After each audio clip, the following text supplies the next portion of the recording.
കോതമംഗലം നഗരത്തിലെ ജനവാസ മേഖലയിൽ പോലീസ് കാലഹരണപ്പെട്ട ഫയലുകൾ കൂട്ടിയിട്ട് കത്തിച്ചു. പരിസരത്താകെ പുകപടലങ്ങൾ പടർന്നതോടെ ഫയർഫോഴ്സ് എത്തിയാണ് തീ അണച്ചത്. ഉഗ്രശബ്ദത്തോടെ സ്ഫോടനം നടന്നതായി നാട്ടുകാർ പറയുന്നു. ടി.വി. കുന്നിലെ പോലീസിന്റെ തന്നെ അധീനതയിലുള്ള സ്ഥലത്താണ് അവശിഷ്ടങ്ങൾ കത്തിച്ചത്. കോതമംഗലം നഗരമധ്യത്തിൽ ജനങ്ങൾ തിങ്ങിപ്പാർക്കുന്ന ടി.വി. കുന്നിലാണ് കഴിഞ്ഞ ദിവസം പോലീസ് സ്റ്റേഷനിലെ കാലഹരണപ്പെട്ട ഫയൽ കൂമ്പാരം കത്തിക്കാൻ കൊണ്ടുവന്നത്.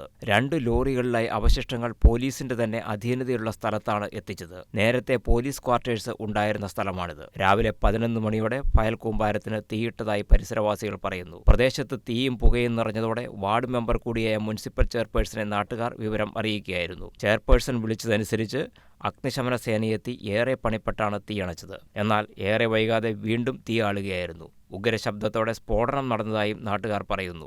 മതിയായ തോട്ട പൊട്ടുന്നതിനേക്കാളും വലിയൊരു സൗണ്ടായിരുന്നു അന്ന് കേട്ടെ. അന്നേരമാണ് ആൾക്കാരൊക്കെ അറിഞ്ഞത്. രാവിലെ മുതൽ ചെറിയ പോകുന്നുണ്ട്. പിന്നെ അത്രയും വലിയ ദൂഷ്യം എഴുതാൻ ആരും വന്ന് നോക്കിയില്ല, കാരണം ചെറിയ ഉള്ളിലൊന്നും ചെയ്തിട്ടുണ്ട്. പിന്നെ വൈകുന്നേരം കഴിഞ്ഞപ്പോൾ ഒരു ലോഡ് സാധനം കൊണ്ടുവന്ന് വീണ്ടും കുത്തിയിട്ട് ഇവർ അതിൻ്റെ പുറകെ കൊണ്ടുവന്ന് മണ്ണെണ്ണ പെട്രോൾ അതിൻ്റെ ഒഴിച്ച് ആളി കത്തിച്ചു. അതിൻ്റെ ഉള്ളിൽ കിടന്ന സാധനം ഇപ്പോൾ ഇവിടെ കൊച്ചു പിള്ളേരും എല്ലാവരും ഉള്ളതാണ്.